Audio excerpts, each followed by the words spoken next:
Anyway, welcome everyone. This is pretty exciting. I've been dying to do this workshop, I think, for a few years. And so now we're getting a pretty interesting chance to do it over Zoom. So this is all about advancing your evaluation skills. I'm going to take the first third of the workshop to just cover the solid basics, because I want to make sure that whether you're a mentor or whether you're new to evaluation, you have a great understanding of the basic and fundamental practice of evaluation. So like I said, if you're an experienced evaluator and you're seeing things for the second or third time, what I would recommend is approach it from the point of view of a mentor who will maybe give this same presentation in your club, or helping someone else to learn the basics.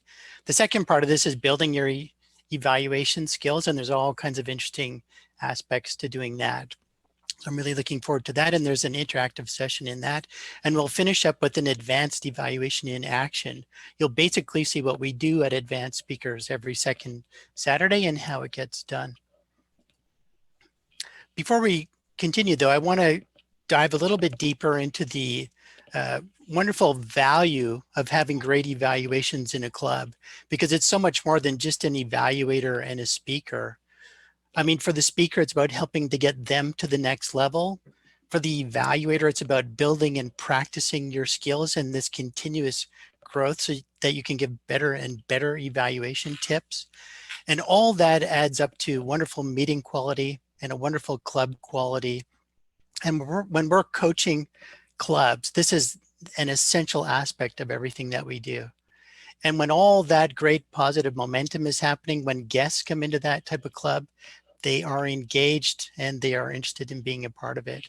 And of course, all that contributes to these soft skills that you take out of Toastmasters and bring into the work environment, either analytical skills or active listening, a growth mindset, this altruistic, good-natured, insightful leadership, which we all gravitate towards. So my goals today are to show you how to actually enjoy and to continuously build that experience and insight into your evaluation practice. It's always this fascinating learning and growing. Once you feel comfortable with it, I'd love for you to teach others how to dive into the role effectively, just as you've learned it. And the last is how to create this higher learning standard for yourself to up this higher learning standard for your club. When clubs have this motivational evaluation practice, so many other good things happen. So as I mentioned before, it's pretty vital to the health of a club. Now, anybody who's heard me speak, I always hear this comment, but I cannot just zip past it because it's so important. Your club always has to fill their speaking spots. And the reason is, when you fill your speaking spots, you also fill your evaluation spots. And when the members of the club are hearing a couple of speeches and a couple of great evaluations, they're learning all kinds of great things. They're learning the power of a strong evaluation and the techniques of evaluation. So if you don't fill your speaking spots, it's very hard to get that positive momentum happening. So tip number one, fill your speaking spots.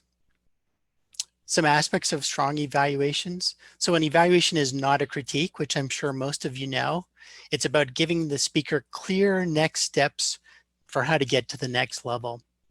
It's an insightful, helpful, positive guide to improvement, and it genuinely nourishes the speaker's confidence and understanding. So the purpose of an evaluation is to help that speaker incrementally improve to get to the next level and to get up and speak as frequently as they can. Now that we're diving into pathways, it's unavoidable to go through the learning in the pathways environment. And one thing that I thought they did absolutely beautifully is that they introduced the mentoring concepts and evaluation concepts in the first two levels of the path. And this is interesting because I can remember being in clubs where people wouldn't get up and give an evaluation for months, or maybe even the first full year. I think they've probably found it intimidating. But Pathways forces the new member to the program to learn how to evaluate and accept feedback in the first level, which I think is absolutely a fantastic change. So there it is, Project 2. There's an e-learning component. There's the first speech that gets evaluated. The points from that evaluation get used in a second speech. So the speaker is learning how to use the points to create change in their speaking. And the last part of the project is they actually have to give an evaluation that gets evaluated. So this is a fantastic structure to helping people to dive into that evaluation component. And I'll just very quickly take you through the e-learning part, or at least parts of it. It's pretty standard. It would probably take you about 20 to 25 minutes to go through the whole thing, so it's not too time consuming. It helps you with all kinds of great tips on being an effective evaluator. It tells you what competencies you're going to learn by doing this project. There's kind of an interesting video in the middle of it that goes through all of the typical awkward moments of learning how to evaluate, and it's well worth watching. And for the first time, a new member will start to see the evaluation form. So I'll give you a quick tour of this as well. So this is pretty important to the fundamentals of evaluating, because very often you'll hear an evaluation that doesn't address the purpose of the project. And one of the ingenious aspects of Toastmasters is that projects are built incrementally on previous projects done, which means as an evaluator, you want to address the purpose of the project as part of the evaluation. It's a real miss if you don't. So you need to be, as an evaluator, familiar with the purpose, read through the notes for the evaluator. And these general comments here, you excelled at, things to work on and things to challenge yourself with, they should be written in the context of that particular project. These are things you excelled at for this purpose and this project. These are things you may want to work on for this type of project and to challenge yourself with. It's a great way to focus your comments. I mean, if this project was around storytelling, these comments should be addressing aspects of storytelling. It doesn't mean all the comments have to be exclusively that, but it means that that should be the focus of what these comments are. The second part is the fundamentals of public speaking, and this is not a page to be underestimated. It's pretty much the same in every single evaluation form, at least most of the aspects of it. And what it is these are like the scales in music. These are the fundamentals that every speaker, no matter what level they're at, is trying to build their range and their possibilities in each of these aspects. So we'll dive into that a little more in just a moment. And of course, here's that last page that nobody reads. But what I would recommend is, if you're just diving into the evaluation learning, that it's well worth reading this page a couple of times. From my own personal point of view, I'm not particularly fond of the numbering, because I don't think you would want to give someone a 2 or a 1 in their early speeches. I think that'd be too demotivating. But what I typically do in my evaluations is that I just let the person being evaluated know, this is the number I'm using to highlight your strengths, and this is the number I'm using to highlight things that you may want to work on. Again, for people who are just getting used to the role, because it can be so intimidating for some, there's nothing to stop you from grabbing the evaluation form for people who are speaking that week and to just do a practice run. It means you can just write down the things that you would say if you were the evaluator that week. And you don't really have to share it with anyone if you're a little bit embarrassed about it. But it's a wonderful thing to speak to a mentor about, or to speak to someone else in the club. Here's what Ed had to say in his speech, and here are my evaluation points for that. What do you think? So you can build those skills before you actually have to get up and give an evaluation. I'd also recommend to build your skills that you evaluate speakers that you are already familiar with. I think the big fear for people just starting out is that they're going to get up there and not have anything meaningful to say. But when you evaluate speakers that you're already familiar with, you can prepare some notes ahead of time, just in case you go blank for a moment or whatever. At least you have some content there that you can rely on. In my early days, I think I did this fairly frequently. I don't think I ever had to use those pre-prepared notes, but I did find some comfort in having them there. And it's also a wonderful practice to start speaking to the speaker or connecting with the speaker before you give an evaluation. This helps you to create connections and a rapport with the speaker. You get to know the speaker's project, and the speaker can let you know, this is what I'm working on. This is what I'm hoping to get out of my path. And so as an evaluator, you can orient your comments to those goals and objectives. Helpful tip number 3, I always have to laugh when I see this because I'm the worst offender of this, or at least I was in my early days. I would write 6 or 7 pages of notes in that little bit of time between the speaker speaking and me having to deliver the evaluation. And it was just way too much information for me to comfortably deliver and way too much information for the speaker to do anything with. So I still write too many notes, but I learned to focus my delivery of the evaluation on only a few priority things. Here's the most important thing that speaker, in my view, can take away from this evaluation. Here are the strengths, in my view, 1 or 2, that I'd like to speak to that speaker about. Now, before the speech, again, if you have the time, find out what the speaker's goals are. And you absolutely have to know the project number that they're working on so that you're familiar with what the requirements are, what the project's all about.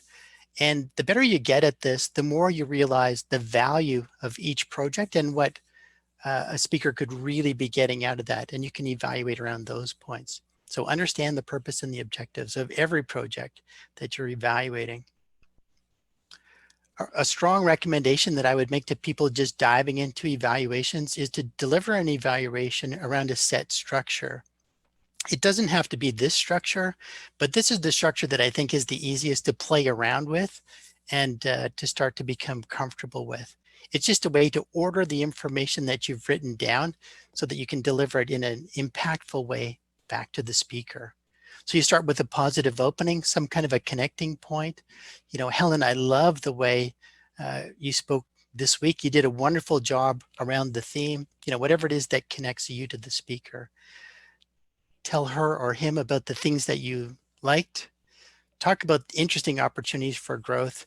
Really try to focus on the best opportunity for learning and growth, and finish with your favorite aspect of the speech. That way there's a big positive at the end. You know, I absolutely love the way you did this or the way you approached that. If possible, and I don't find this easy, do a quick summary at the end. Try to quickly summarize your main points, basically in 1 sentence, and say some kind of a warm thank you to make sure that the speaker feels appreciated. Here's another structure that I've seen played around with and used very effectively. So you don't have to use the set structure that I mentioned before. There are others that you can play with. This is the what I saw, what I heard, what I felt structure. Basically what I saw, you're talking about gestures and you're talking about the speaker's movements and you're talking about facial expression. What I heard is all about voice and use of voice and vocal variety. And what I felt is about how the speech affected you, and to address those things. But again, you still have to be talking about the best opportunity for growth for that speaker and their strengths. So in some ways it's the same content, it's just another way to deliver it. And here's another structure. You can just take it right off of the evaluation form. You excelled at, you may want to work on, and to challenge yourself. And so you can work that into a set structure as well. Again, you're connecting to the speaker with a positive opening. You're telling them what you thought they excelled at. You're giving them a couple of interesting opportunity areas, and you're coming up with a compelling stretch challenge for them. You know, a typical stretch challenge is, you know, you should take this speech and use it in a contest type thing. That's quite the stretch challenge, or deliver it in another club in front of other faces, that type of thing. Those are good stretch challenges. Again, finish up with a quick summary and a warm thanks. One important aspect, of course, is the manner in which you deliver the evaluation. So we're all shooting for this good-natured wisdom in our evaluation. And if you're finding that that manner's not quite what you're coming up with, then it's really time to practice it. So to generate that helpful vibe, develop a supportive, good-natured, insightful, and engaged approach.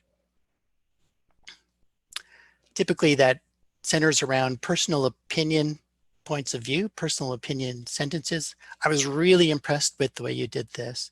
I like it when the speech, or I was a little bit uncertain about a certain point, but I'm pretty sure that we can address that. I think that, I suggest that. So personal opinion, positive, motivating approach to a speaker and a speech. It says here, avoid negative we or you critiquing phrases, but basically just avoid any critiquing phrase or anything that could come across as being demotivated, isolating, or a critical tone. If you say you didn't or you should have, that is isolating the speaker around a mistake that they made. One funny one that I've heard a few times is when a evaluator says, we felt that, or we didn't understand, as if somehow they're speaking for the whole group. And that's a definite no-no. It's a strange thing to say. I don't think that the evaluator had any bad intention, but it sure didn't come across right. So this should always be about constructive comments only, no critiquing tone. And one curious thing that I'd like to address, because as a contest judge, this is one of the things I'm really looking for. So a motivating evaluation, of course, focuses on strengths and opportunities, but it also has motivating transitions. So think about that for a moment. And it may be easier to try to describe what demotivating transitions are. So especially if you're evaluating a speaker at their level and someone just starting out, you don't want to say things like, one area to improve on, or one area that I always trip over as well, or you should work on, or an improvement area is, because all you're really doing is adding to that list of things that they figure they need to work on.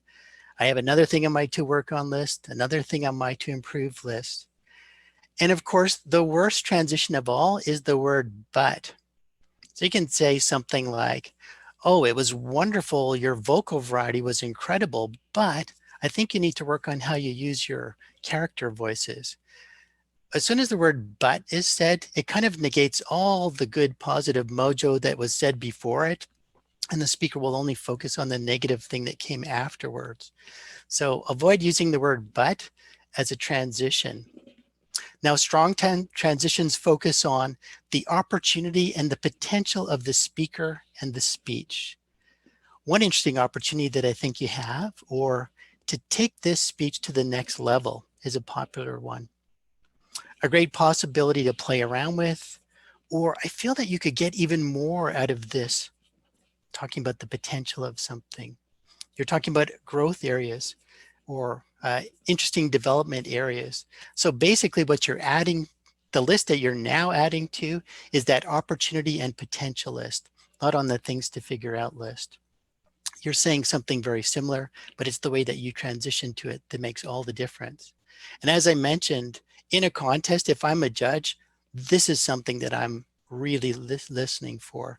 It just helps to create that positive momentum all the way through the evaluation. Now, if you have a transition that you're particularly fond of, I wouldn't mind if you send it to me in the chat.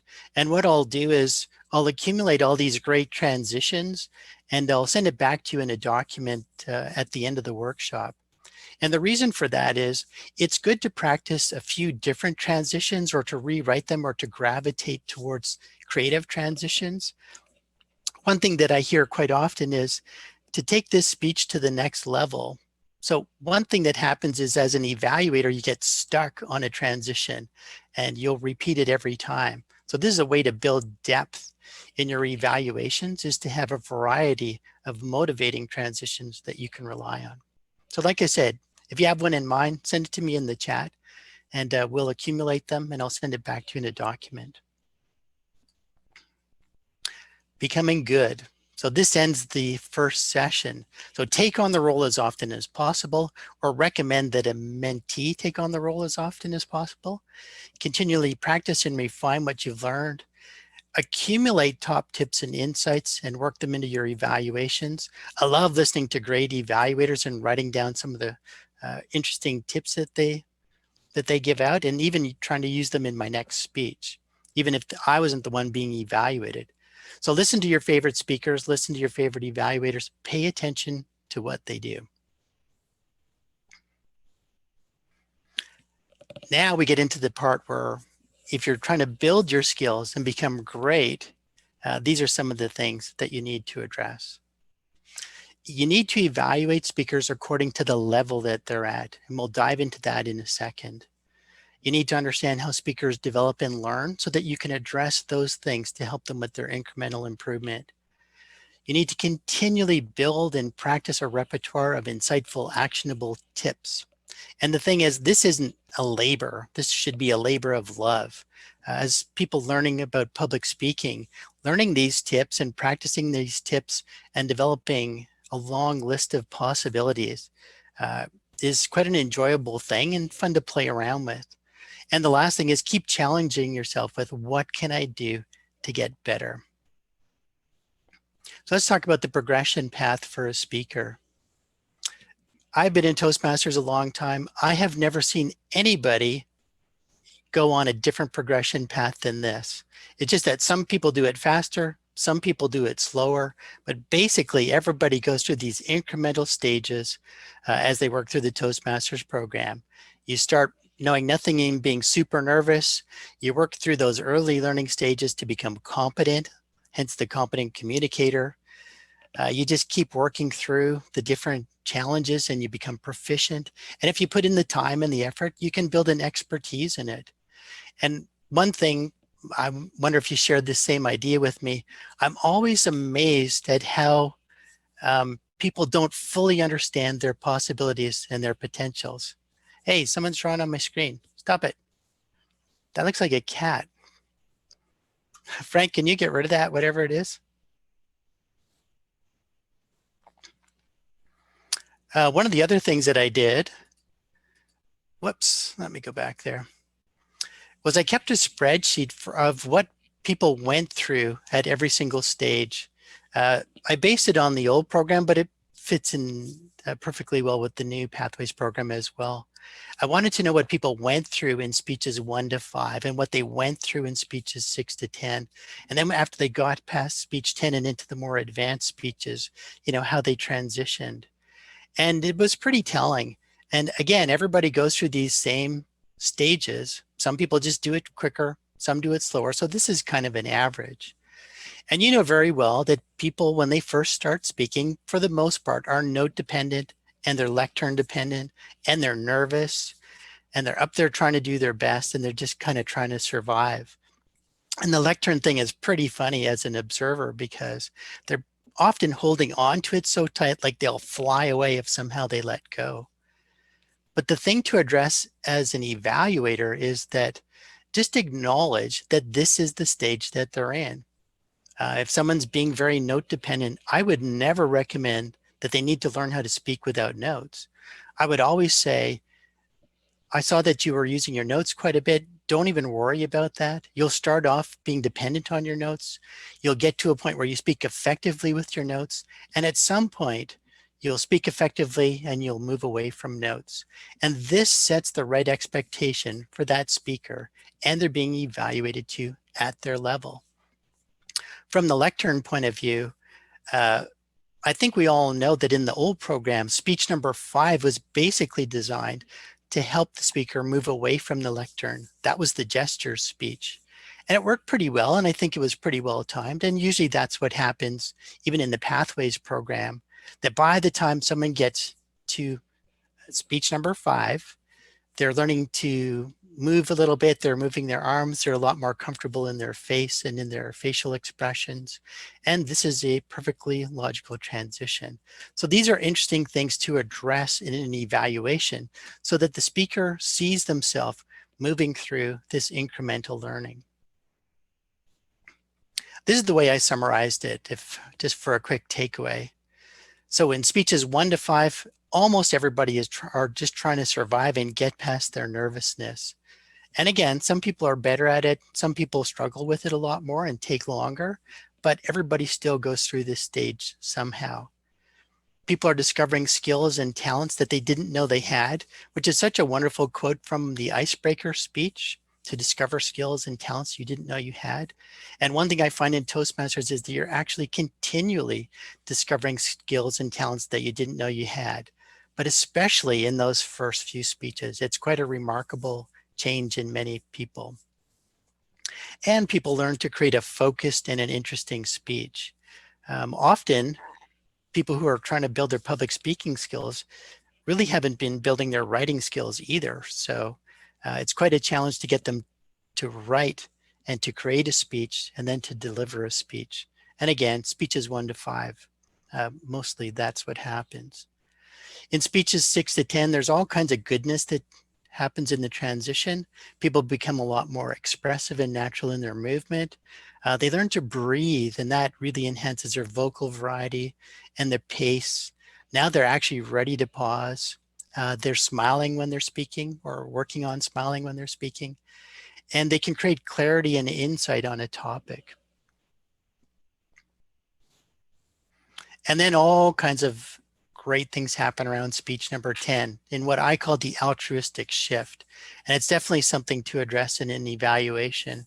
So the altruistic shift is when a speaker finally gets to the point in their speaking learning where they realize that the audience is a lot more important than them. And they start building their content and their delivery and every aspect of their speech to be of benefit to the audience. And it's a remarkable change. It's an incredible transition in a speaker, because what you start to see too is speakers start to express their personalities while they're speaking. And that's an amazing change. You know, through those first few speeches, people are buried behind all these barriers to expressing their personality.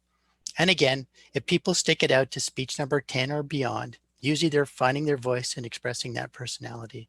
They become motivational, they can be inspirational. They learn all kinds of techniques for connecting with an audience. They develop powerful insights.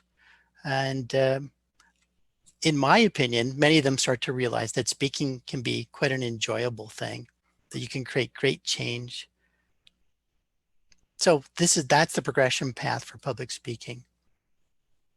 Now, the next thing that I was addressing was how to build your repertoire in the fundamentals of public speaking. So like I said, this is pretty standard for every evaluation form: clarity, vocal variety, eye contact, gestures, audience awareness.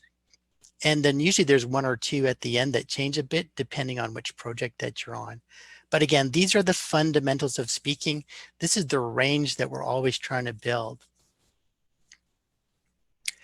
The challenge that we end up having is that, and I know that you've heard it many times, someone will say something that's completely accurate in the evaluation without actually telling the speaker what they could do to address that. So evaluation points to be powerful need to be actionable as well.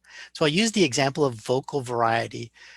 You've heard it many times. You need to have more vocal variety in your speech, and the speaker's going, okay, great. What am I supposed to do? What does that mean? So let me show you a few possible tips that I have in my repertoire. The first one is, I always recommend for people who are trying to build voice and vocal variety that they watch this TED Talk of Julian Treasure. It is absolutely spectacular. And I think 44,362 people probably agree. He takes you through all kinds of different aspects of voice and playing with voice and different components of voice. He goes through these crazy vocal exercises that you would not want to do at the mall, because if you did, someone would call security. But what you can do is you can practice them in your drive to work or practice them somewhere, and you start to learn just the possibilities of what you can do with your voice. It's absolutely an incredible talk. It only takes 10 minutes to listen to and starts to change completely our point of view of our voice and what we can do with our voice. So that's a great actionable takeaway and tip. A second one is, I recommend this all the time, is that people who are apprehensive about speaking and, you know, it's very typical in people who are quite introverted. I recommend that they read children's books. Just read them in your room, stand up, read them out loud, read them with gusto. Do all the characters, make all the voices, exaggerate all the exaggerations, really ham it up. Make it so that you would impress the average 6 or 7-year-old with every different aspect of it. And it's funny, it's very liberating. I think that some people, you know, they get to a point in their life where they haven't even heard their voice really before out loud.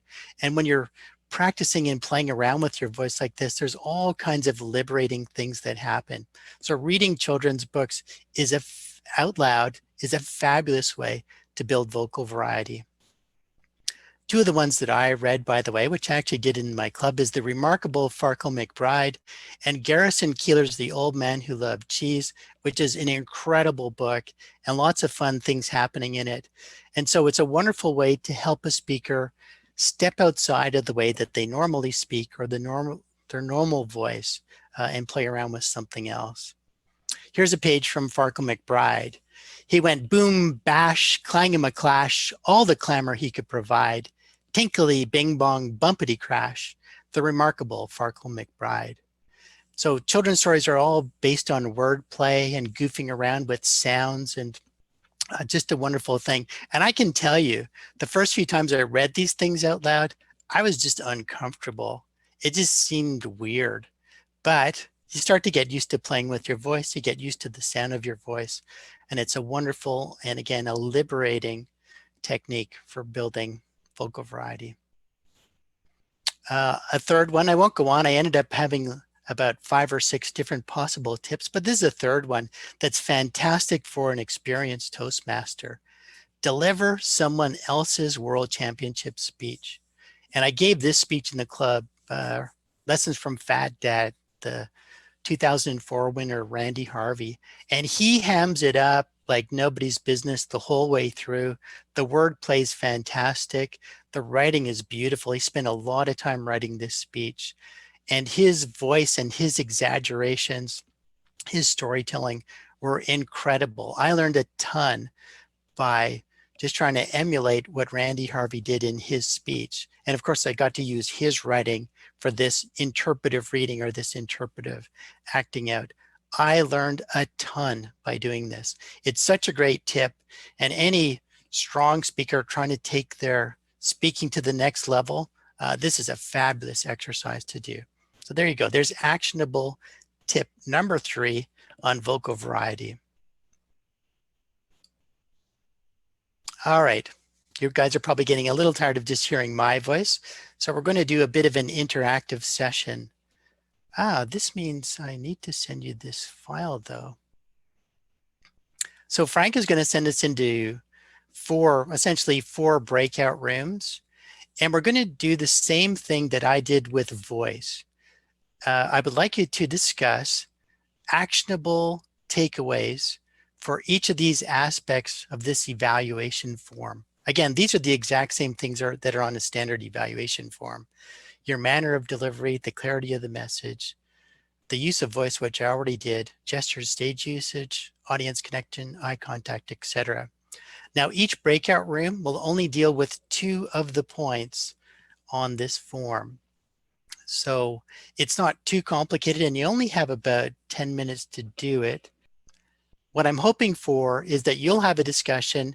You'll come up with 2 of the group's favorite actionable insight into how to address each of these evaluation aspects.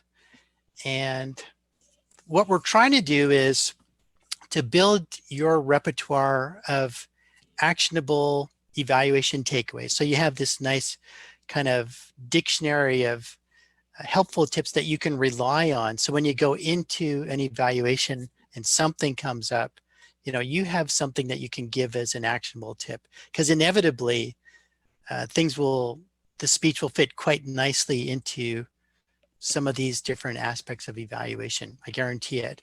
And the other thing about this list is you actually keep building it. It's not like you're going to have 1 or 2 points in it. As points come up, points you'll hear in an evaluation, just write them into where it belongs and just keep building that. Oof. So just so you know, some of us are staying in the main room. So if you want, you can turn your video on and we can have a conversation. And we are looking at, I'll just share my screen again for a second. We are doing the last part. So we're looking at tips for speech development and structure, and we're looking at tips for development insights for the speaker at their level. So does anybody have any tips they want to share or any thoughts they want to share? And again, we need to attach it to an actionable takeaway. And if you don't, if you just have a tip, throw the tip out and let's see if we can attach an actionable takeaway to it. I can tell you one of my favorite tips for structuring a speech, which I thought was a spectacular tip, was that you can think of a speech like 3 scenes in a movie, and the movie has to somehow have continuity to it and fit nicely together. So what would your 3 scenes be in your movie? And again, that's a way to really focus and create impact in a speech structure.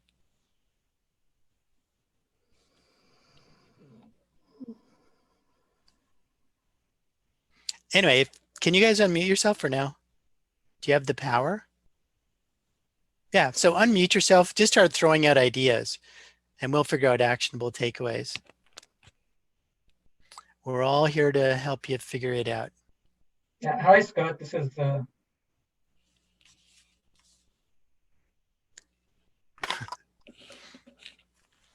Go ahead. Sorry. Go ahead, Sherry. One thing I always see in a lot of speeches, and I think you alluded to it earlier, is a weak closing. So how would that, I would love to know how that fits in here, how we can support the members that way. Well, one thing that you'll see later is we're finishing up with an advanced evaluation, and at advanced speakers, they have an advanced timer who concentrates on these components of a speech. And the reality is the conclusion should balance the introduction time-wise. Usually in a 5 to 7 minute speech, it's 45 seconds to a minute for the introduction, 45 seconds to a minute for the conclusion. Typically what happens is people just fly through the conclusion. They don't pay much attention to the writing of it. The conclusion, this is a great kind of a memorable tip for a conclusion. The conclusion is like a jump in figure skating. You know, you'll never remember the spin in the air, but you'll always remember the landing. And that's the value of the conclusion. And that's why time needs to be spent on the conclusion to make it memorable.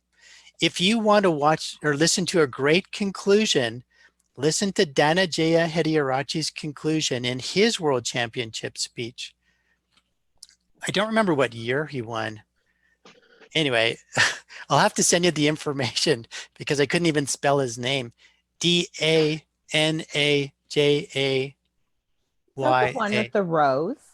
Yeah, that's the one with the rose. Oh, yeah, his conclusion is amazing. And if you take these evaluation points and apply it to that speech, you'll just see how brilliant so many aspects of that speech was. He concludes the speech in this nice summation that is basically one sentence. And I was just wowed by it. And it's the same thing that you end up doing in an evaluation if you're doing a summary, is you really have to work it into one sentence. This, and thank you, because you don't have time for much else.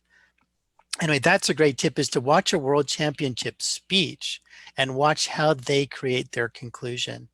It's usually a summary of what they said somehow and a meaningful takeaway around a description. Eric, go ahead. You got a... Yeah, just around speech development, I feel like a lot of the folks, when we arrive, we write our speeches the same way we would write an essay or a blog post, and it's like bricks of pages of text. And I know for me, that was something that like made it very, you know, when you lose track of a couple of words, you're like, and then you stumble because you forget those words. And it's an issue from like a nervousness perspective and a memory perspective. So one tip I like to give, like as a next step, is to challenge the speaker to use like some key words or images on a page to anchor the chapters or scenes in their speech, as opposed to relying on the bricks of text. But I'd be curious for others' thoughts on that too. Well, one thing that I find funny about trying to train people in public speaking is the reality that they're usually lousy writers. And because they're so weak in their writing, no wonder they're so nervous when they get up to speak. they're not able to put ideas in a clear flow. So one of my favorite tips there is creating like an idea overview or a mind map. This is the quick overview of what we're going to say, and then to write from there. The nice thing about that, Scott, as well, is when you have a bit of a mind map or some of the previous outlines that you discussed, is that provides both your opening and your conclusion. There's an old yarn about tell them what you're going to tell them, and then tell them what you told them. And using that almost as a bit of a philosophy as well for your opening and conclusion can benchmark or bookend some of the things that you're talking about as well. Okay. Bookends. So do you have a tip then for like improving that aspect of writing, or like a solid? Yeah, I mean, and maybe this is just my own style, so I don't know, if this applies across the board, but when I'm writing, like I find I like to focus on really refining the intro and the conclusion and memorizing that, but I very rarely try to memorize like the bulk in the middle of the speech. I like to try to just anchor it around like key themes and images and stories. And especially when you're telling your own story, I like to kind of encourage people of like, if you're know your intro, like that's what you got to grab them with. Know your conclusion, as you said, to end well. But if you're telling two stories, like your dad mower and another one about your mom in the kitchen, like those stories, and you don't have to have every single word in front of you. You connect a lot better with the audience if you just kind of trust yourself with that imagery or those kind of key words to tell the stories. So I don't know. For me, like personally, I like to kind of just define those key stories and have like an image or in my head or a word to anchor them, and then practice to make the words sort of stick. But for me, I find that more helpful than trying to get every single word. But I know there's a balance there with trying to get really good word choice as well. But I think that's a brilliant tip, and it's great for, there are a lot of people who are really nervous about just trying to do a whole speech more or less, from memory. But the tip of memorizing or really knowing your introduction and conclusion, and then kind of playing around in the middle in what Eric described, you know your three stories. So learn your introduction, learn your conclusion, and play around in the middle with your whatever your three stories are or whatever that progression is, and see how that works out. It's a pretty cool way to start building confidence in just speaking to a group from beginning to end. That's a great tip. I love that one. Okay, more on development insights for the speaker at their level. Julie, sorry, were you saying something and I interrupted you? No. Okay. Any other points you guys want to? Oh, here we go. Hi, everyone. Go ahead, Julie. I always find, and this is something that I personally am working on right now when it comes to a strong conclusion, is having a call to action. Like you had said earlier, having a sentence. Because I always find conclusions that 45 to 1 minute time frame is kind of difficult. If you've run out of time to sort of summarize, I'm trying to sort of work on that, that one sentence or 3 words, because no one's going to remember the body of your speech, but they're going to remember the intro. Yeah, totally. If it catches your attention, and then what you last say. So I'm trying to sort of, how can I explain that call to action for that stronger conclusion? This is typical of me. My wife will tell you, I don't take directions very well, and I don't give directions very well.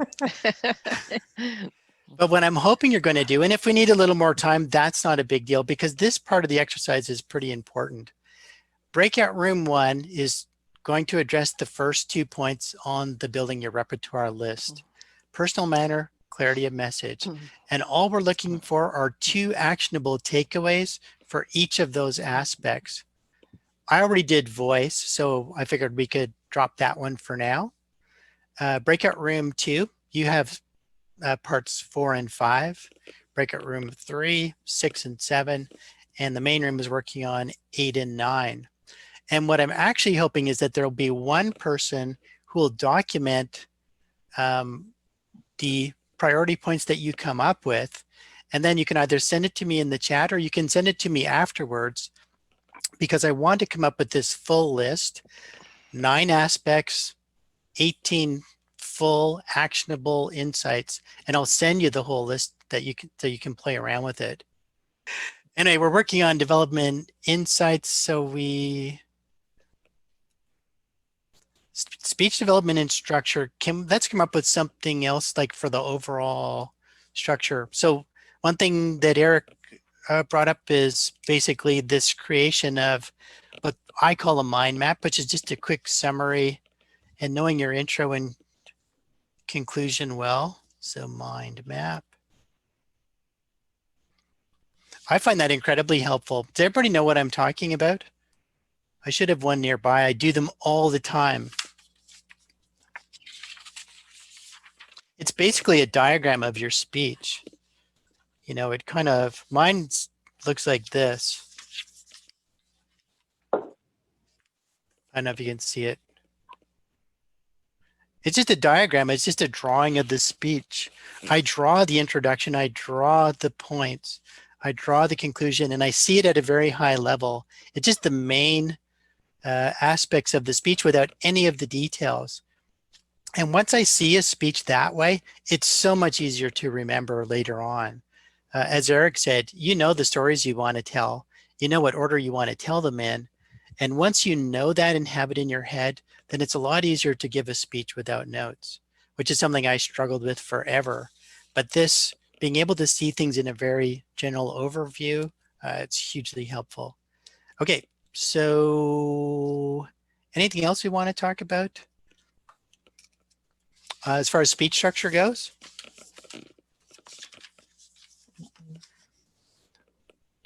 Now, one of my favorite tips is so you write the introduction and conclusion last. You don't start with the introduction and try to write the speech and then write the conclusion. You don't write a speech from beginning to end. It doesn't make any sense. You write the body of the speech first, and then you write the introduction and conclusion at the same time after you do that. Once you've written the body of the speech, then you know what you want to introduce and you know how you want to conclude, and you can tie them together. There was someone who was writing about the environment, and we figured out what the main body points were. And once she saw those body points, she tied it into a very memorable introduction and a very memorable conclusion. But if you start with the introduction, you are going to spend your whole speech writing trying to make it fit the introduction, no matter what. It's like you're stuck to it. So do not write the introduction first. It takes you 10 times as long to write the speech. So from a speech writing tip point of view, that is monumental, because it's so frustrating, if you're spending hours and hours writing. You guys are nodding like you get that like that. Okay. Anybody else? Todd, do you have any points you want to throw in here? I was going to say that perhaps you might want to come up, before you even write your 3 points or whatever, what is the message you want to give in your speech to the audience? What do you want the audience to remember when they walk away? If you can't write that down in about 10 to 12 words, doesn't matter how many other words you add to it, that's like the fluff or the validation of your thesis. It's like you should know what your idea is that you want to give to the audience. Then from that, you can build out your points. And then from that, you can create your intro and your conclusion that solidify all around your main point. Yeah. Yeah, absolutely. Okay, so I think we're good on the speech development. So as an evaluator, what would your approach be, especially as a mentor too? You're asking me? Yeah, sure. So I've heard the speech and now I'm evaluating the speech? Yeah, you've heard the speech and this person needs a tip around how to write. Well, coming from the dyslexic speaker among us, I am not the best person to create the wordsmithing on a speech. I am more the bells, whistles, and hoopla in the presentation. I am definitely not the word person. So I would definitely go with, having more than one person on the team to help create great speeches. So each person has a strength and can bring it to the table. So in most clubs, there's usually somebody who is a retired teacher, maybe even a retired English teacher. Whoever happens to be the best grammarian in the club would be the person I would lean on to help create the wording for the presentation. So Todd, this is a really important point. When people come into the club, don't make them feel like they have to go it alone, especially for speech writing. Connect them with someone else who has a little more experience and go, hey, we're all in this to help each other. For your speech writing, to save you some grief, I'm going to connect you with Andrea because she really knows what she's doing, and that'll help you to smooth over things. The statistic is 70% of all people who join Toastmasters quit before speech 3. And the reason they quit is they find it too overwhelming. And one of the reasons it's overwhelming is because they're lousy writers. So you need to address that in your club, or you need to address that in the evaluation. Hey, here's a way to make your life so much easier. Try this, try this, try this. And the points that you guys made are perfect for that. The mind map point, the memorizing of the intro and conclusion and trying to riff through the body points. Being absolutely clear on the takeaway, that, Todd, that is an absolutely essential point. When you don't know what you want the audience to take out of the room, then you'll be all over the place in your writing. And that's speech development. Yeah, so that's a lot of it. That we kind of combine the two pretty well. Any other points you want me to throw into the mix here? Jim, you got to have one. Scott, yeah. One of the things that, in particular, when you're talking about the speaker being at a certain level, and you were referencing a couple of times, if you're in a mentorship role or if you know that speaker, wherever possible, before their presentation, get in touch with them, find out what it is that they want to be evaluated on, what they're working on. Yeah. But the other piece of advice for new speakers, and it used to happen regularly with the Competent Communicator Manual, that the content for most of their 10 speeches was found in the icebreaker. But additionally, speak on topics you know, so that you don't find yourself panicking over remembering the story about your mother when she was. Talk about stories that you know, so you're able to focus on the skills that you're trying to develop, rather than memorizing a story that you really do know well. Yeah, that's so true. I mean, you know your life stories, so you can imagine them in your head and you can help people to visualize them. And one thing, I totally agree with Jim. Don't talk about sad things when you're starting out. That does not ever go well. I've seen people starting out and they're talking about this life-changing event that, it's almost like a therapy session, but it's so painful for the audience and usually pretty painful for the speaker too. Don't start there. Start with the easy stuff. Start with the life stories that kind of, are easy to tell. Like if you were sitting down having a cup of coffee with someone, these are the things you would talk about, and then get into the deep and complicated stuff a little further down the line. Any other points? I agree. Talk about your life stories. It's a funny thing because especially a lot of introverted people, they don't think their life stories are important in any way, shape, or form. But in my experience in Toastmasters, these are the most powerful speeches of all. I've heard people talk about Martin Luther King, Abraham Lincoln, and talk about all these kind of distant and important figures. And as soon as they start talking about their family, it's 100 times more impactful.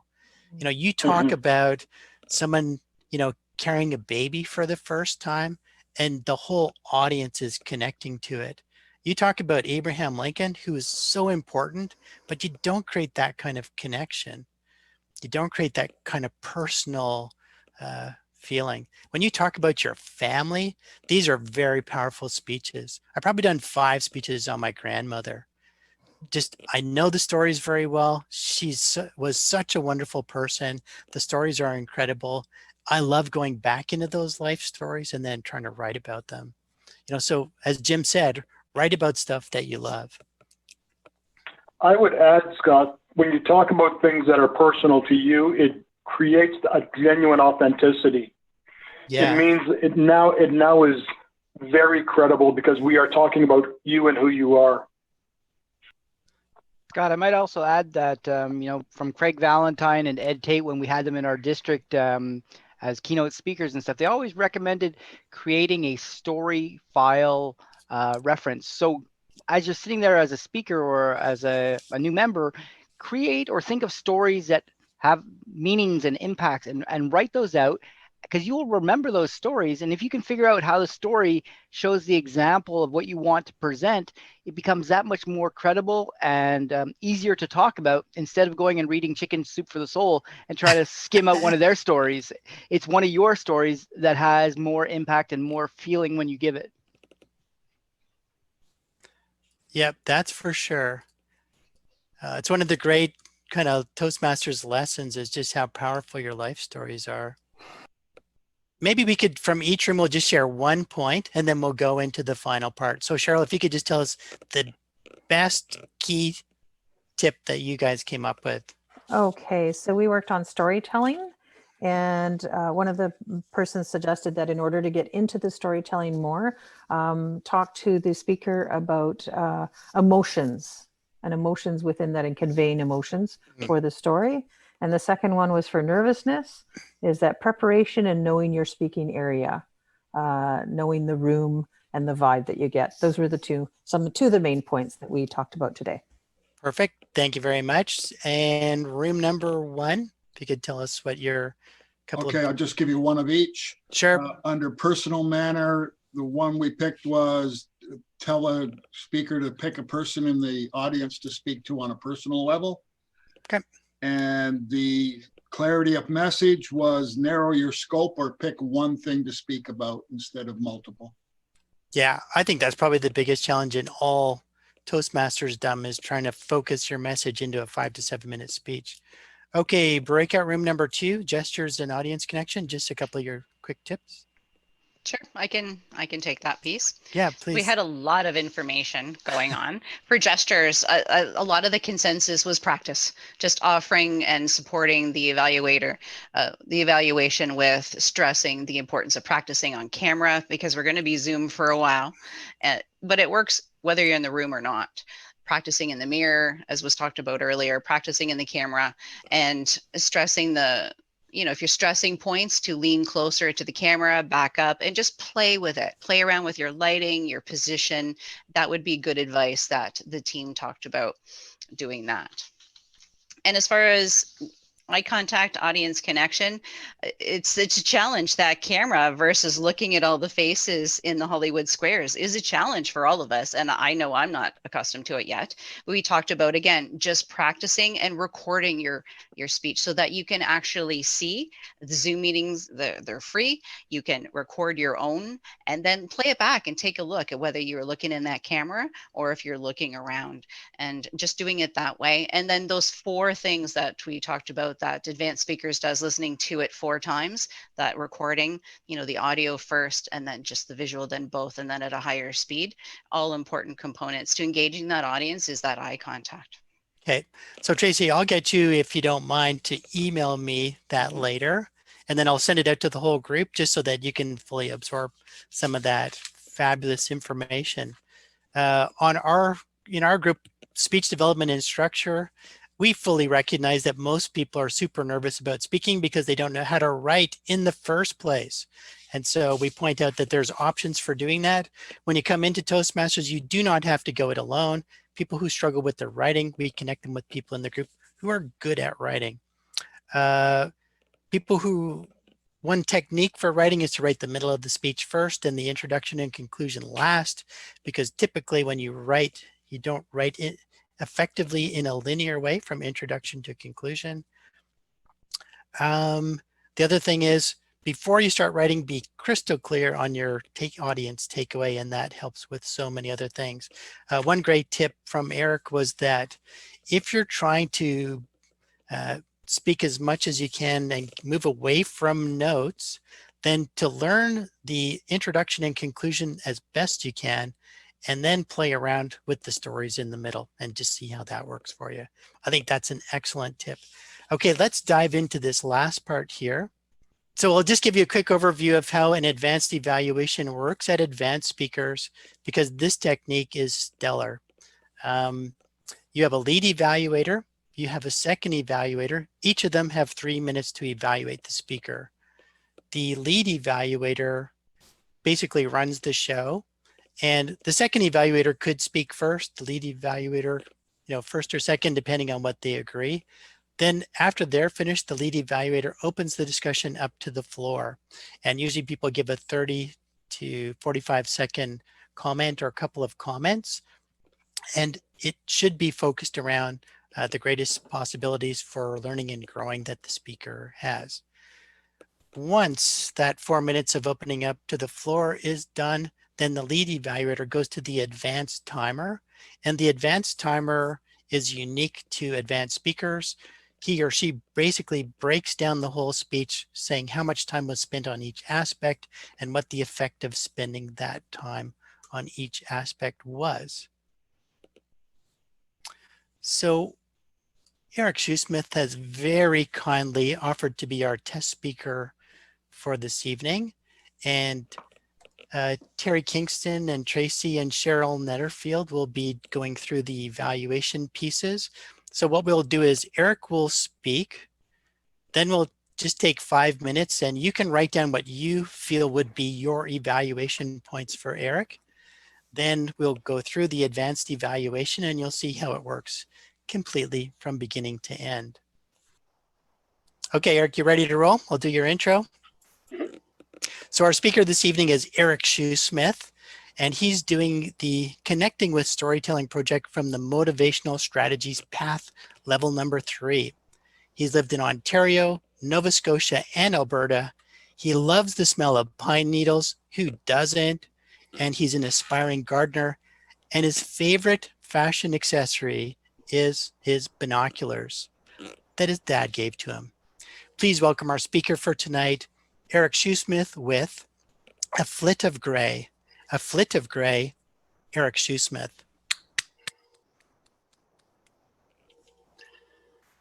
There I was, standing in the middle of the forest, when I saw a sudden flit of gray out of the corner of my eye. And it was at that point that I knew I was in for something special. Fellow Toastmasters and honored guests, try bird watching.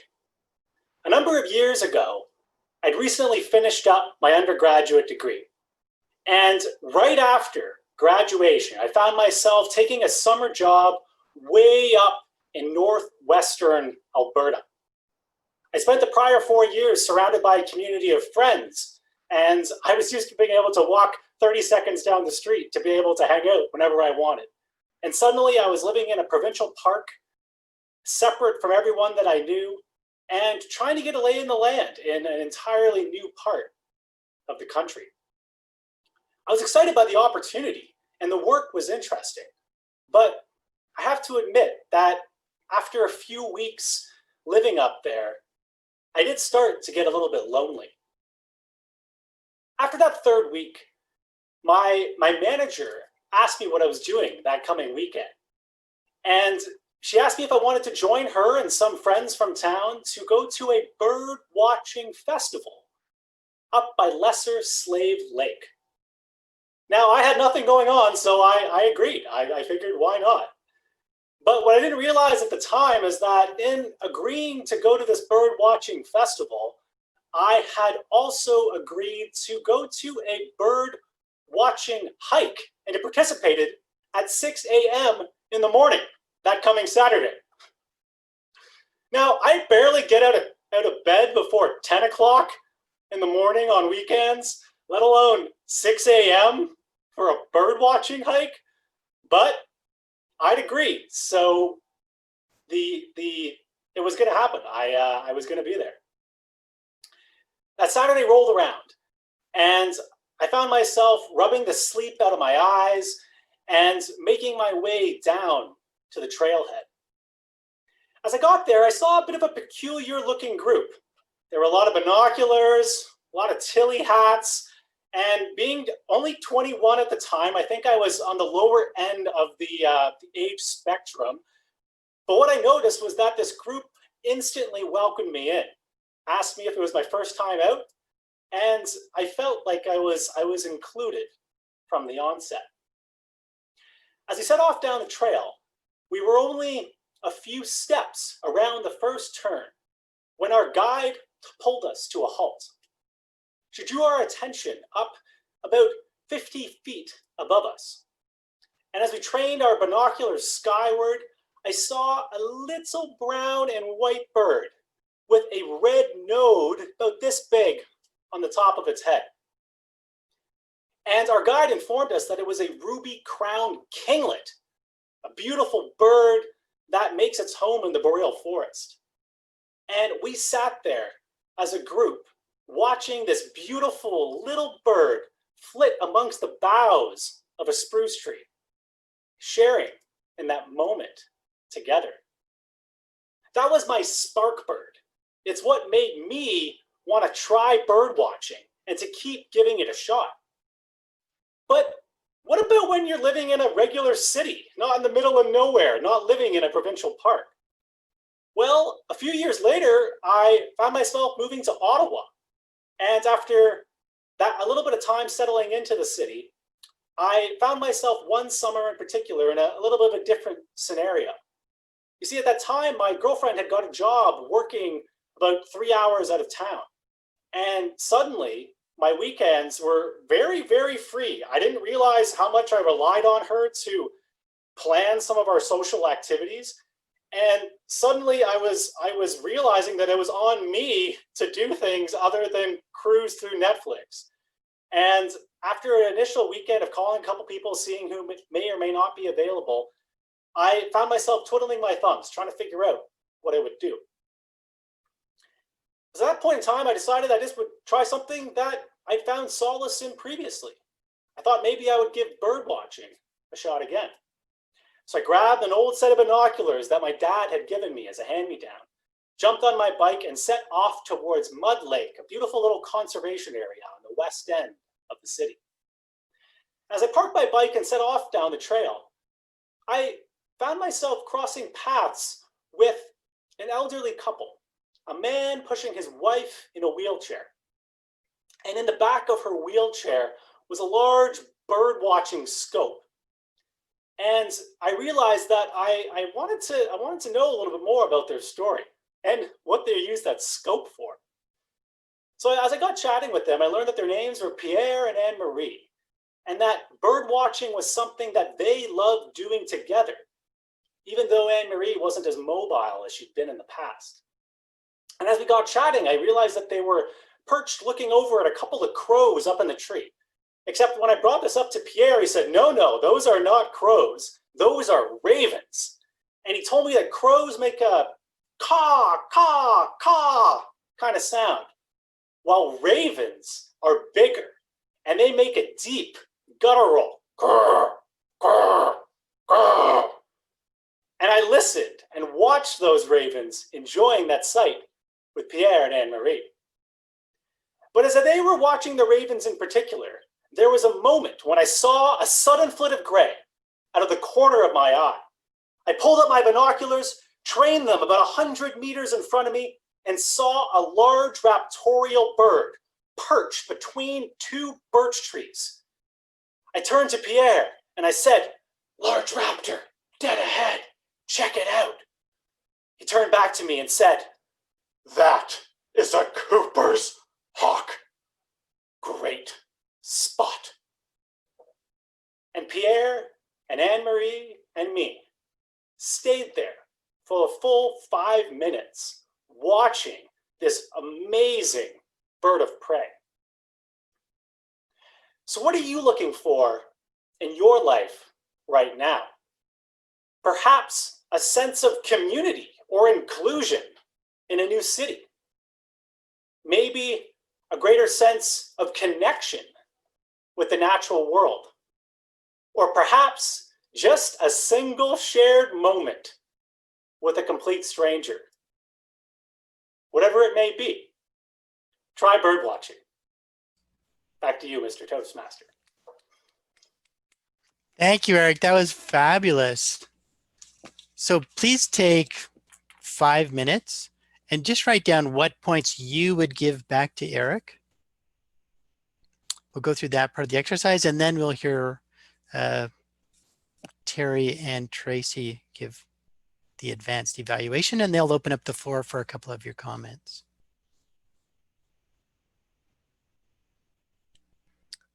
There we go. I think we have Terry and Tracy back.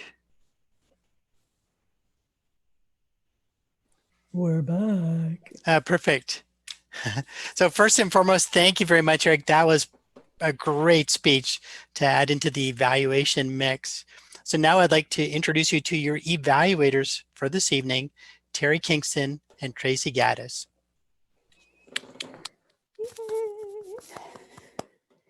So thank you, Scott. I'm excited to be sharing this advanced evaluation method with all the participants of this Zoom call, but also with Tracy, who's a newish member to Advanced Speakers, but we're having a lot of fun having her in the club and having the East Coast influence working its way towards Ottawa.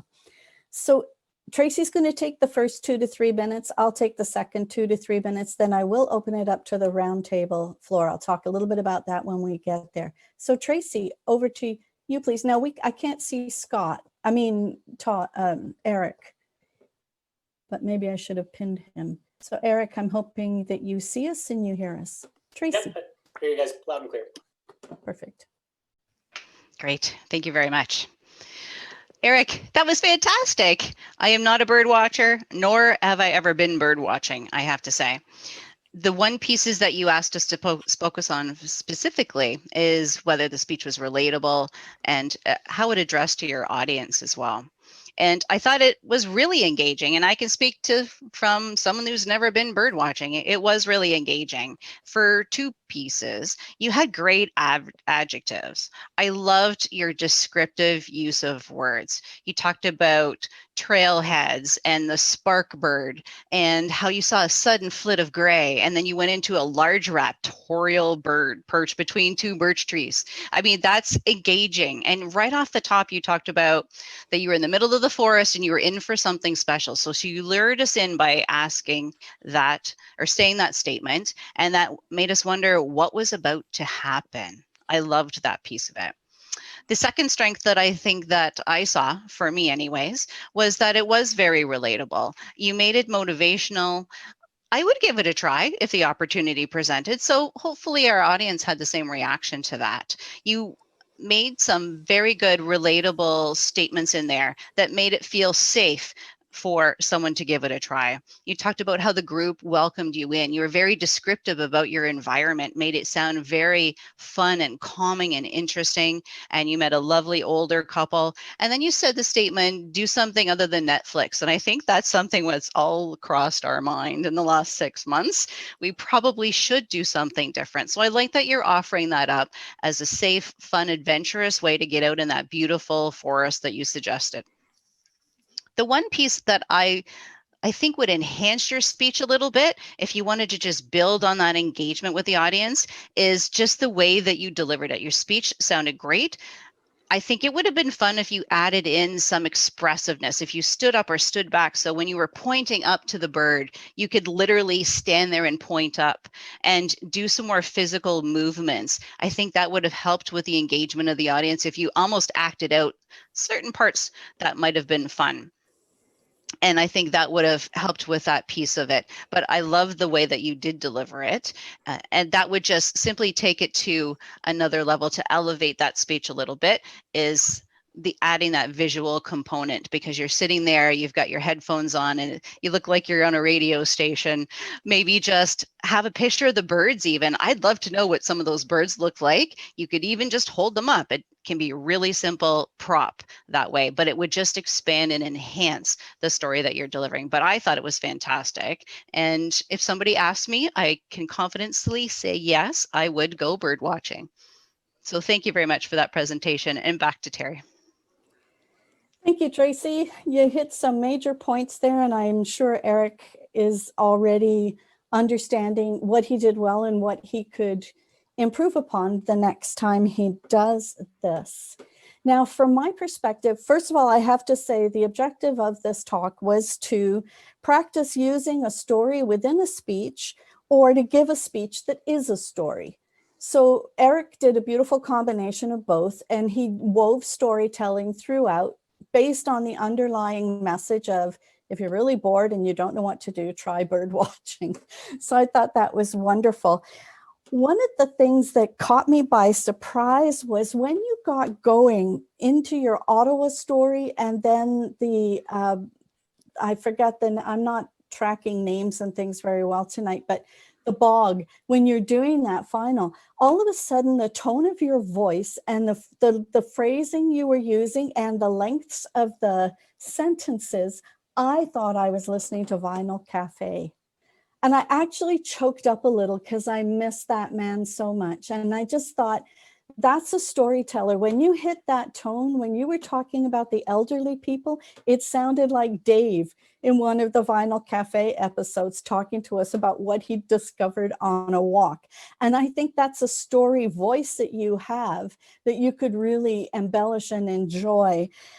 What I also found was there were memorable moments. You had asked us to think about that, and Tracy also picked up on a few of them. When you called the spark bird, that just those two words together, spark bird, that gives me an instant image. That's storytelling. Storytelling doesn't mean tell a story. It's using storytelling imagery. That was brilliant, except when you said, give it a shot. I don't think those two thoughts should go together, because all of a sudden I had an image of you whipping out a pistol and shooting the poor bird out of the trees. I don't think that's where you wanted me to go, but that's the power of language. So your spark bird almost got shot down. Overall, the one thing I would really like you to focus on, if you really want to take your storytelling to the next level, is right now you're telling us the story, rather than what Craig Valentine always said was, take us into your reliving room.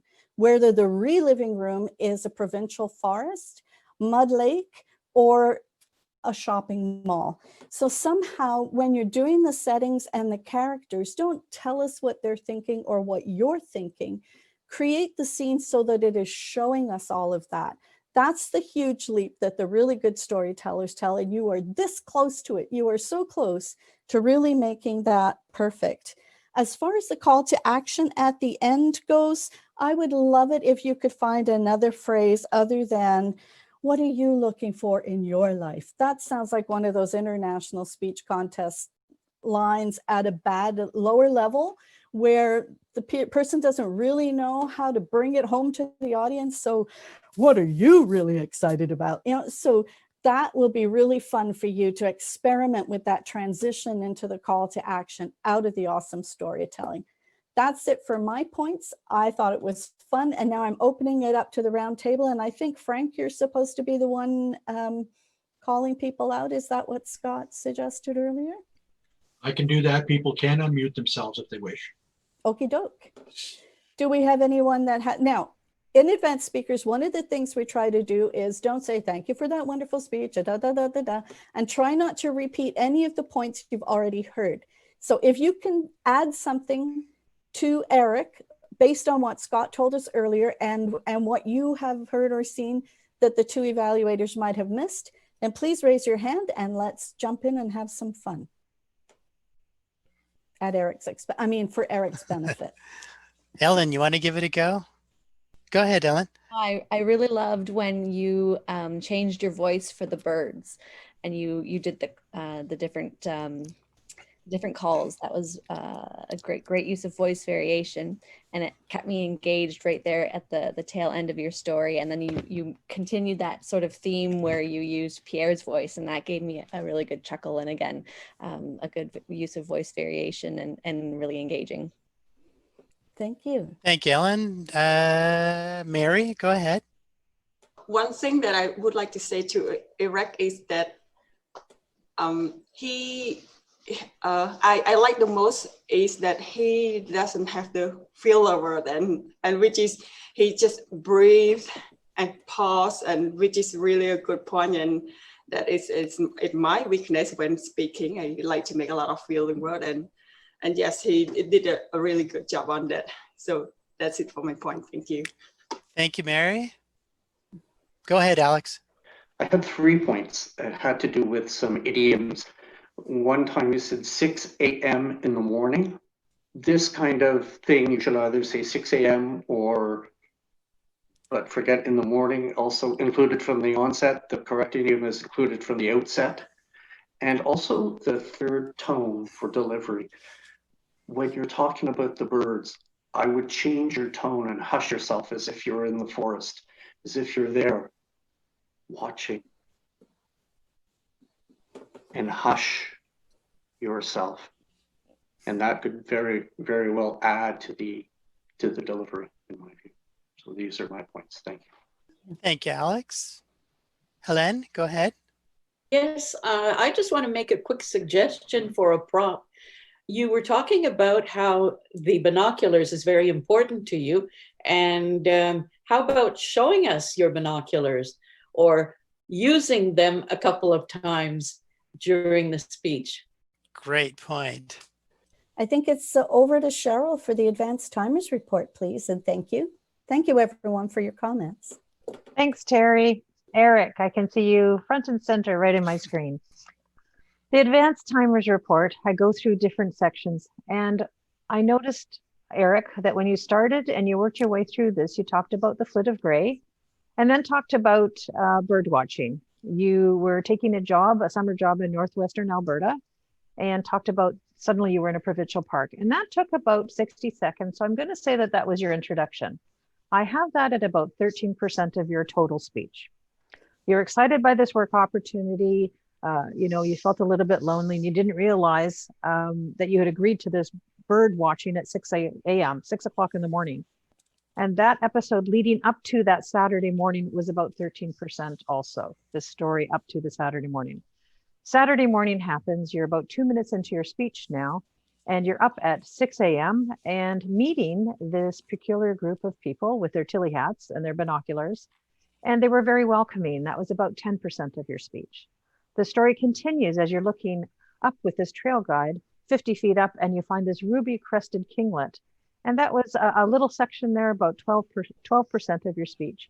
And when you said spark bird, about trying bird watching, you actually only spent about 5% in that little section there. And I thought that this was a really important section because it was like your aha moment. And I only thought that that contributed about 5%. So I saw that as a very important piece in your speech, but maybe not emphasized enough in the overall picture. You led into moving to Ottawa. Your girlfriend was out of town and you had to find other things to do. And that was about 8%. And then you went into the Mud Lake and Pierre and Anne-Marie story, and this lovely elderly couple that were doing things together. This was the longest subsection within your speech. It was about 20% of your speech. And then you went into this raptorial bird that you noticed, this flit of gray with the Cooper's hawk. That little vignette there was approximately 11%. And what are you looking for was the start of your conclusion.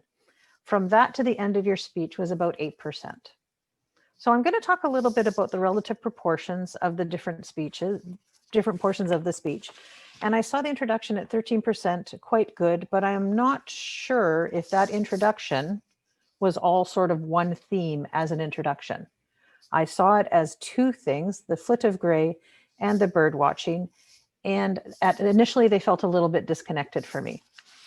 The finale, your conclusion at 8%, may have been too short for the take-home message that you wanted to deliver to your audience. And I did see an opportunity to build up the spark bird, which was only 5%, but I did time your speech at 7:25 to 7:30. So you are sort of right at that time there. I see Frank has given me the red light. I had some more comments, but I will follow up with you later, Eric. Thank you so much. And back to Terry. Thank you, Cheryl. And so very briefly, I will wrap things up for you, Eric. Thank you, Cheryl. It's always so helpful. If you've never experienced an advanced timer report before, it's a structural evaluation that really shows you how things are put together, what works and what doesn't. And I think you did that brilliantly. One final point, Eric, that I need you to really understand that you did supremely well was your intro info. The introduction that you gave for Scott to read really did set the stage and help us get into the picture before you even started speaking. That's what an introduction does, and it was really well done. Thank you again, and back to you, Scott, as overall chief of this. Great. Thank you very much, Terry, Tracy, and Cheryl. You guys did a brilliant job as always. There's my email address. There's the Advanced Speakers website. I think the important thing now is that you have an interesting introduction to all kinds of different aspects of evaluation. You're all welcome to visit us. You know, one advantage of meeting through Zoom is you can come to an Advanced Speakers meeting and watch the speeches and watch the advanced evaluations in action. Go to theadvancedspeakers.org and you'll see our calendar there. We meet every second Saturday.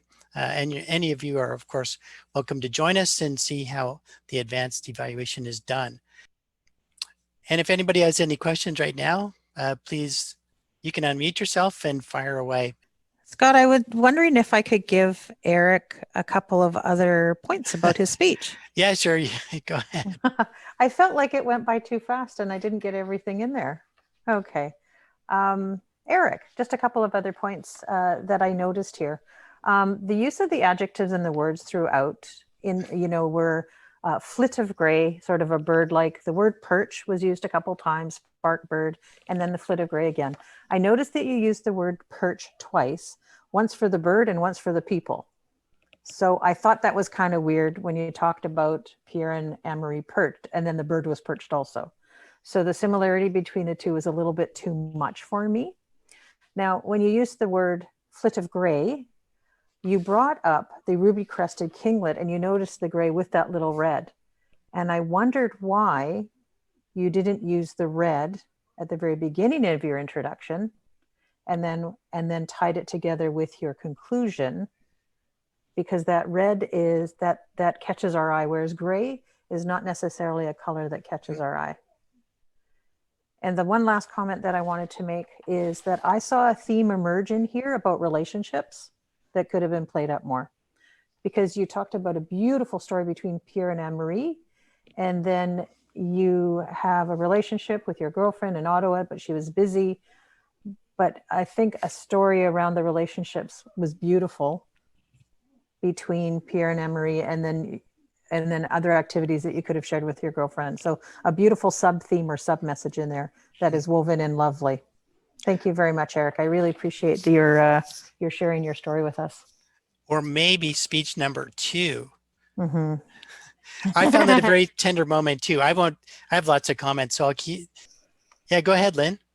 One thing I loved the advanced timing. I would have, what the ideal timing is, for instance, that the introduction should be 1 minute and then the first section of the story, etc. And if there's a format that you should begin your takeaway at 6 minutes or 5 minutes and 30 to give yourself a minute and a half to do it. Because I love the comments on Eric percentage wise, but to me it would make it a lot easier if you just said your intro is 1 minute, your first story is a minute and a half, or whatever. That would help. But it's a really interesting concept. Thank you. So my understanding is it's not quite that formulaic, but what you're really looking for is a balance between your introduction and your conclusion. As soon as Cheryl said that Eric's conclusion was 8%, I already knew it was way too short. I mean, very often you're looking at somewhere between, 35 and 45 seconds for introduction and the same for the conclusion, but it's just not always that way. You know, it depends on what you've written. And mostly the advanced timing report is designed so that you're giving the speaker an extra opportunity to look at how all the components come together and where they may be overbalanced by having way too much content in one part and not enough in the other. But if you start to say, well, it should be this and it should be that, then you're just shoulding all over the speaker, and we don't want that either. So thank you, that clarifies it. So if you have 2 stories, you balance them. If you have 3 stories, you balance them, and you make sure you have enough in the intro and conclusion to balance. Yeah, I think it depends on the relative importance of that story, though, because when he talked about that one sentence, Sparkbird, it seemed very important to me, but it went away very quickly. And the Pierre and Anne-Marie story was important too, but perhaps he could have taken a bit from Pierre and Marie and put it into Sparkbird because it felt more important to me in the middle of the story. It's about the relative importance of it and the message that you want to give to the audience. If the audience leaves a section before they're ready to, then maybe not enough time was spent on it. Thank you, I really appreciate it. Yeah, but there's no magic formula for how much the start should be and how long the finish should be. I think it's the magnitude of it and to make sure it doesn't feel rushed. Now I do take the time down, Lynn. So I did have the time in the corner. So the introduction was 1 minute, but in between when we were breaking out, I had to do all the calculations. So it goes really fast. And the advanced timers is actually, for me, requires a lot of writing down. I don't watch the speaker at all. I madly write notes and phrases, the timings, and then I have to add them up and figure out the percentages afterwards. So there's a little bit of listening and a little bit of math involved. It's a bit labor intensive. Alex, I think you had a point you wanted to make or a question. Oh, I did have a point, but I'd already made it. Now I'm just chatting wildly away with Shiva here in a private chat. Gotcha. Okay. Any other questions anybody want to throw out? Is there a form that you guys use for your advanced timers report, or is it something that each person who gets that honor of a job at that meeting has to create and do and run with? Yeah, pretty much. That's it. Okay. it's a closely held secret, like the Kentucky Fried Chicken recipe. Yeah. It's funny. I was in another advanced club meeting on the weekend, and they too said membership has its privileges and would only share certain things once you become a member of their club. Well, Todd, you're welcome to visit, and you'll see it in action, and you can figure out quite a few components of it just from observing. But I will tell you, it originated in Advanced Speakers because it was Harry Kingston, the mentor and founder, one of the original members that created that document for Advanced Speakers. Because it's a big, huge part of Harry's legacy to the club. Yep. Like I said, anybody who sends me an email, I'll send you my Dropbox link to all the files and to the presentation.